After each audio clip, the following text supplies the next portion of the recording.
ലാലേട്ടാ ഇപ്പൊ എന്റെ ചെറുപ്പത്തിൽ ഞാൻ ചെറുതായിരിക്കുന്ന സമയത്ത് പോലും ഇപ്പൊ നമ്മുടെ വീട്ടിലെ നാട്ടിലെ ചുറ്റുവട്ടത്തെ ഒക്കെ സ്ത്രീകളുടെ പ്രണയം അല്ലെങ്കിൽ അവരുടെയൊക്കെ ഒരു കാമുകൻ അവരുടെയൊക്കെ ഒരു ഭർത്തൃ സങ്കല്പം ഒരു പുരുഷ സങ്കല്പം ഒക്കെ ലാലേട്ടനാണ്. ഞാനിപ്പോൾ വലുതായി എനിക്കിപ്പോൾ 38 വയസ്സായി, പക്ഷെ ഇപ്പോഴും അതിനൊരു മാറ്റമില്ല. എന്താണ് ലാലേട്ട ഈ സ്ത്രീകൾക്ക് ലാലേട്ടനോട് ഇത്ര ഒരു താല്പര്യം, അവരുടെയൊക്കെ മനസ്സിലൊരു ഭർത്തൃ സങ്കല്പം ആവാൻ അതൊരു മാറ്റം വരാത്ത എൻ്റെ ആൻസർ എന്നാൽ പ്രണയത്തിന് അങ്ങനെ പ്രായമൊന്നുമില്ല.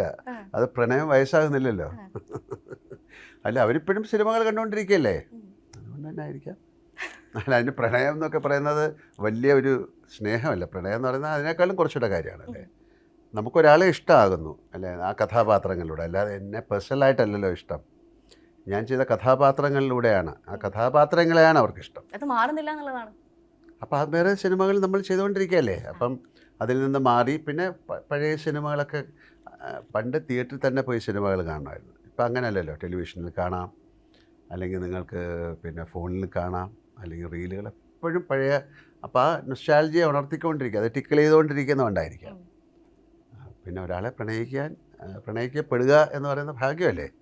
അപ്പോൾ നമ്മൾ ചെയ്ത കഥാപാത്രങ്ങളിലൂടെ അവർക്കത് ഇഷ്ടമായി ഇപ്പോഴും അതിനെ കൊണ്ടുപോകാമെന്ന് പറയുന്ന ഒരു ഭാഗ്യമായിട്ട് ഞാൻ കാണുന്നു.